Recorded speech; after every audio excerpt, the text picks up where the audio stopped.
Good evening, my viewers. This is George Ondek with the latest edition of Get On Deck with George Show.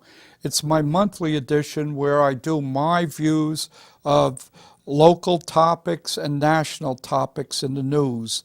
And again, these are strictly my views, and I thank Cablevision Public Access for giving the average citizen the opportunity to do this. The first issue I'd really like to bring up is safety of children. On our local news in Mahopac, New York, our neighboring county to Westchester, a young lady just lost her life. She dove into a lake, apparently hit her head, and drowned. I think it's really imperative that our school districts, our parents, and everyone tell our children, we know they like to dive into a pool or dive into a river or a lake on a hot summer day, but unless there's a lifeguard present, they shouldn't do this, because this is very sad, and my heart really goes out to the family of the child that passed away. I'm going to be talking about many issues tonight, but this is being filmed or taped in Peekskill Public Access Cablevision, and I'm going to try to keep the show tonight, a lot of it about Peekskill, my hometown. As you probably saw my hat and the flag, I'm a patriotic Vietnam veteran, been a citizen of Peekskill for over 25 years, but I'm very saddened tonight. I've made many requests to the City of Peekskill officials, and their phone number is 737-3400, and I would like my viewers tonight, wherever you're watching this, to call City Hall Peekskill and say, why won't you fly the flag properly according to the U.S. Code in Peekskill, the U.S. Code. I've requested it several times. I'm the past commander of a DAV organization, Chapter 173 in northern Westchester, so I know what I'm talking about. The American flag on a city hall or municipal building must always be flown above other flags on any flagpole. We have a flagpole that's at the top of the historic building, but I've been giving every excuse under the sun why it can't be done. An engineering survey has to be taken from Pennsylvania. It's too costly. DPWs might fall and get hurt putting up the flag. Well, I'm going to have a few answers to those. Another alternative to putting it up on the top of the City Hall where it should be, all they would have to do is extend the rope, not send anybody up in an aerial ladder like they do for Cinco de Mayo in Peekskill and for Juneteenth. We just had two big celebrations, and we had banners across the road in Peekskill. But when I'm taping this, today is June 24th, there are no banners across the road in Peekskill for the 4th of July, Independence Day, signifying the American flag. There are no little flags on the flagpoles in Peekskill. After I requested it 2 weeks ago, they put 4 or 5 postage-size flags up to on 4 or 5 poles. But you know what? And I was told, why can't more be done? They were told me flags cost a lot of money. I was told that at a city council meeting last night. I really want the people who are watching this, even worldwide on YouTube, to call City Hall, say, what happened to your patriotism? What happened to the P in Peekskill? We have another thing with banners. We have banners going down a whole pole for the past 3 weeks in Peekskill. The BID or one of the organizations put up signs for the art loft, open art loft. Well, that was 3 weeks ago, and those posters are still up. Why didn't they replace them at this point with posters about American Independence Day, which is the 4th of July? There are other ways that also this could be paid for, by the way, if the city doesn't have the money. And that's the biggest laugh going. They've just spent $750,000 to reline a water tower that was built in 1920. And $250,000 was signed off by a controller who resigned, who approved this without the okay of the city manager or the council, and I don't know how, or the mayor, and I don't know how that's possible. Doesn't sound even legal to me.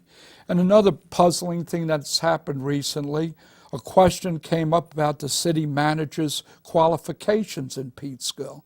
We have strict rules on the city charter that a professional city manager who's hired by the city has to have 3 years experience as a city manager.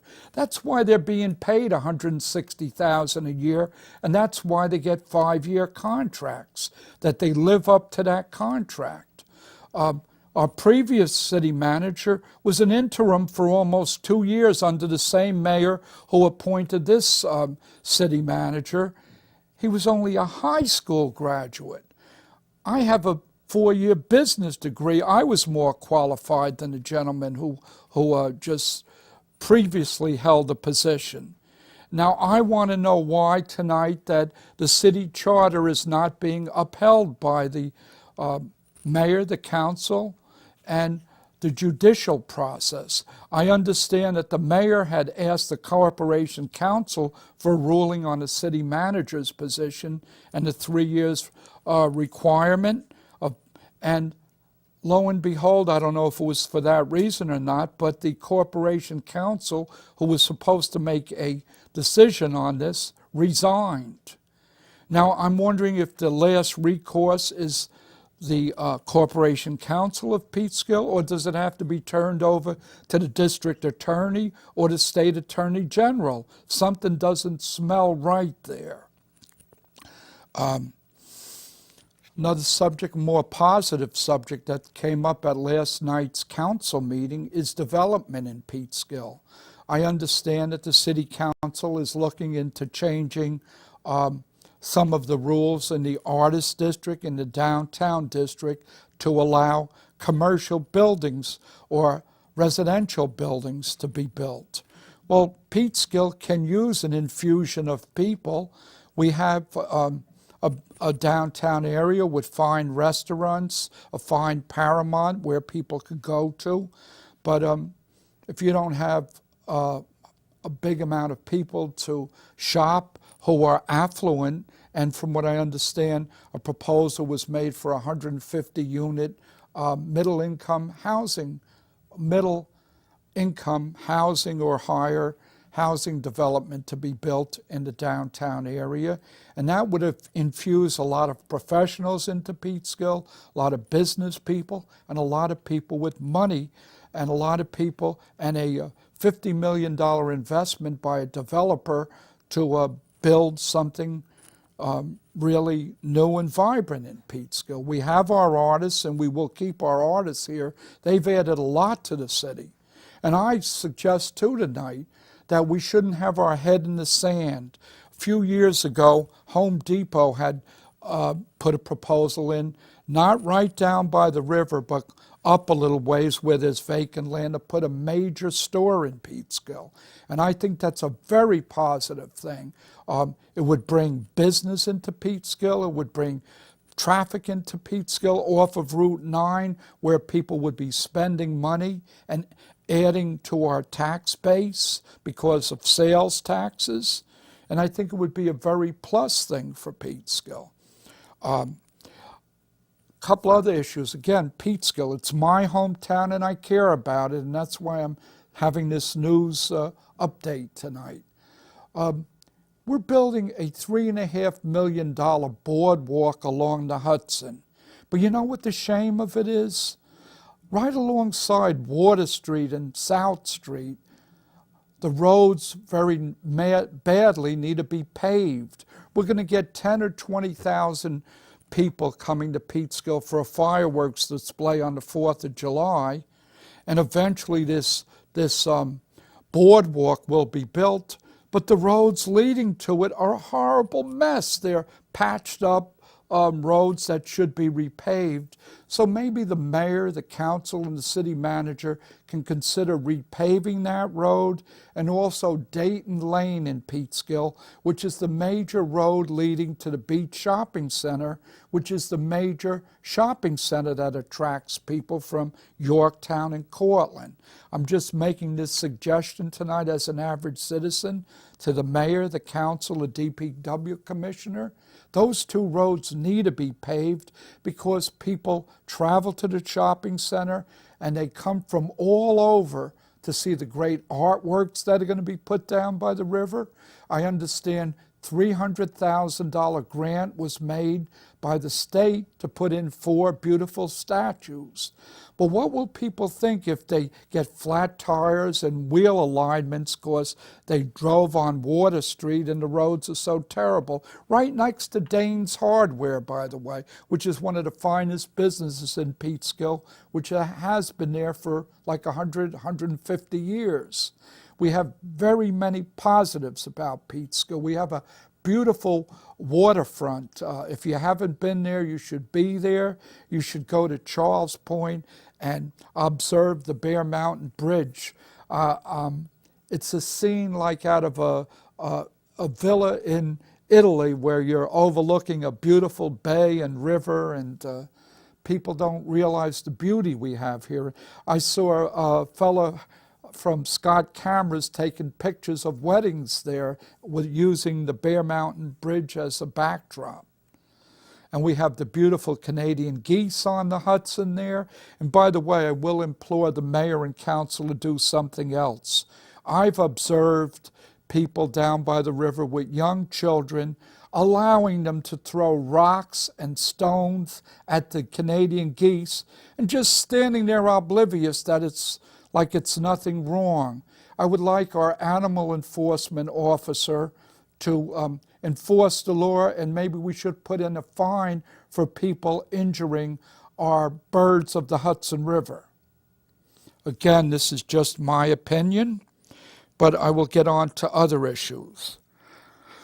A state issue, and this is a very important issue, and you may not know this, but I recently ran for the school board in Peekskill. I did not win, but I didn't lose. The people of Peekskill lost, and let me tell you why. I would have been a proven tax fighter. I was for higher education marks in Peekskill, but I wanted to do it at a reasonable cost. I don't want to hear people in the future complain that my school taxes are too high, my property taxes are too high. Well, I said in my campaign, 70% of your taxes, if you own property, are your school taxes. And the people of Peekskill let this number, remember this number, 409, 409 people decided how $79.5 million is going to be spent. So commuters, condo homeowners, if you're not happy with the taxes, you had a chance to get a proven tax fighter on your school board, but you passed it up. So I don't want to hear you complain now about the quality of education in Peekskill, and I don't want to hear you complain about how much you're paying in school or property taxes. It's your loss, not mine. State Teachers Union. State Teachers Union, folks, the powerful State Teachers Union in Peekskill, not in Peekskill, in New York State, is against Governor Cuomo's plan to limit tax increases to 1.5% and not give the average homeowner, the average middle-class person, a rebate of $250. And you know what their reasoning is? That if we keep taxes under 1.5%, it will take away from the teachers. Come on already. Come on. Who's feeding at the trough? Many teachers now, after a few years, are making in Lower Westchester over $100,000. Many of them are retiring with close to three-figure pensions. They want to take away $250 from the average taxpayer who's trying to survive in Westchester. A person on a fixed income may be only making $30,000 or $40,000 in their retirement and have to support a home. And they don't want, what they should take away is the limit on tenure. I mean, I know of no other job where after 3 years you can have a guaranteed job for life, and no matter what the circumstances. It seems to take years and years if a teacher wasn't teaching right or did something wrong, and we have to pay a teacher's full-time salary plus the replacement while they're under investigation if they did something wrong. California just changed the rule where there's no more tenure. No one should be guaranteed a job if they're not doing the job. I don't care if it's a teacher, I don't care if it's a policeman or a laborer. You should not get a guaranteed job just because you've passed a 3-year limit. And while the teachers' union is feeding at the trough, going up to Washington and going to Albany and with PAC money and influencing lawmakers to get everything they can in their salary, it's time to start giving back to the people. And why are they against charter schools? Sometimes charter schools do a better job and add a lot less money per student, and they don't want competition. So in Peekskill, where the Assumption Church tried to rent out a school to a charter school, the school teachers union really helped obliterate that plan, and that's a shame. The competition is good, like in baseball, competition is good. Very last issue tonight I want to talk about is Iraq. It seems like they're saying we made a mistake in Iraq by withdrawing too soon. Maybe we should have never went there.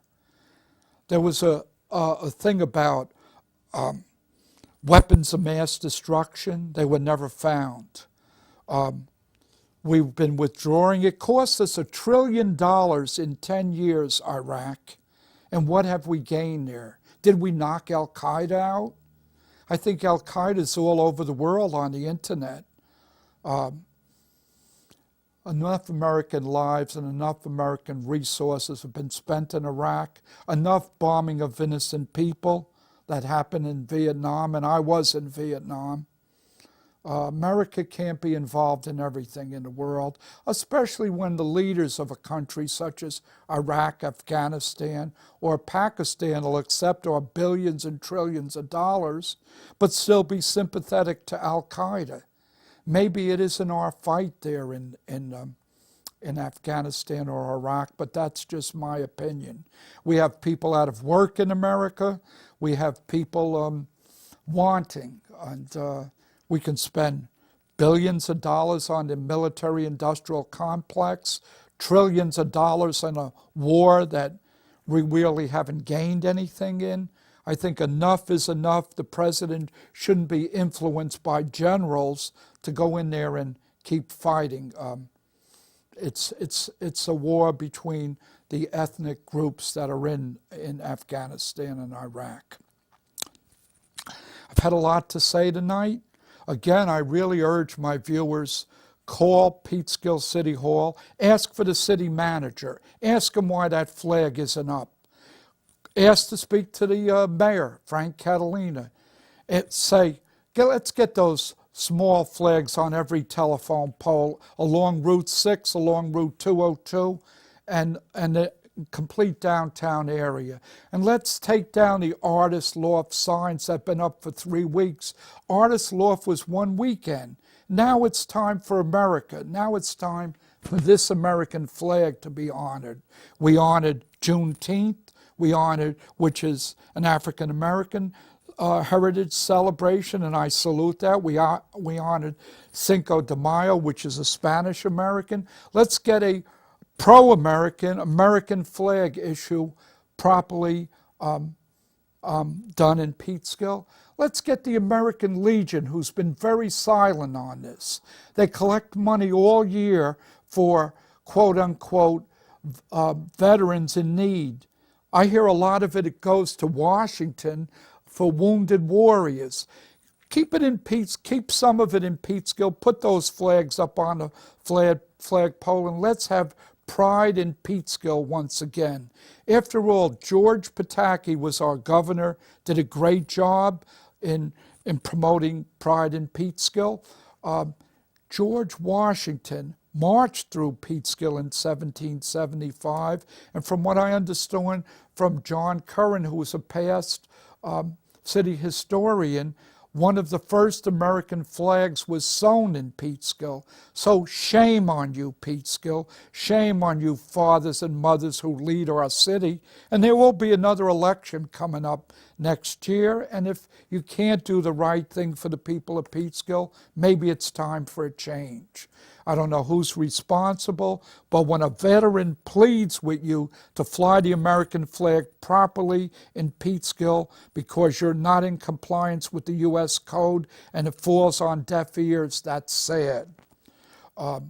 Once again, this has been the George Ondek Show. Get on deck with George. It's only my views on local issues and national issues. I look forward to seeing you again next week, and have a great 4th of July.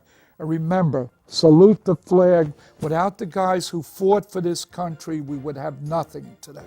Thank you and good night. God bless, as Red Skeleton used to say.